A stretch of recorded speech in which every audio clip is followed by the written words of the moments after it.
Hey, GCAC family, Cold Lake friends. It's Bob here again. It's Tuesday after a beautiful snow.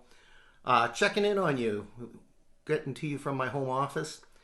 You know, one of the things I get to do as pastor in this community is when I do weddings for people, I get to do their premarital counseling.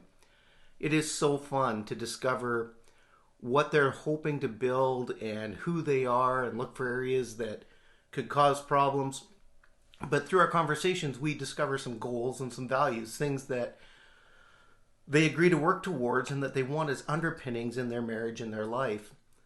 One of the questions we come to in the financial end of it is if someone gave you a gift of $5,000 today, how would you spend the gift?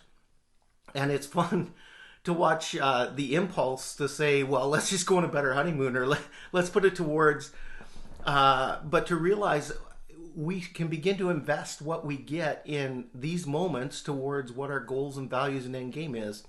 And that's a great conversation and a great discussion. As life's rhythms right now have been disrupted, your sports aren't happening in the same way. You're not running your kids to things. You're doing more family stuff. You're more at home. The temptation is to look at it as though something's been taken away from you.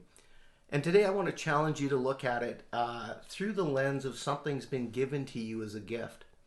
There's these moments in Scripture where God's doing something different. He's moving people from here to here.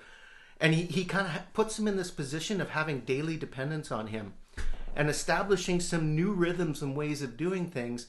But the goal is the same, to love the Lord your God with all your heart, soul, mind, and strength. The goal is the same, is to see Him as your provider and your protector. And so how you do that changes a little bit. It's been interesting to consider myself that verse that says, where your treasure is, there your heart may be. And as you have the ability to maybe binge watch some stuff, or for some of you gamers, you spend some more time video gaming. For some of you news junkies, this has been the worst time in the world because you just focus on that all the time. And every day there's another opinion that can send you sideways.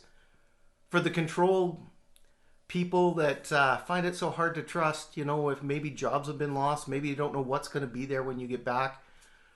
And maybe there's just an overriding fear and anxiety in your life that this disease could touch me or mine in some way.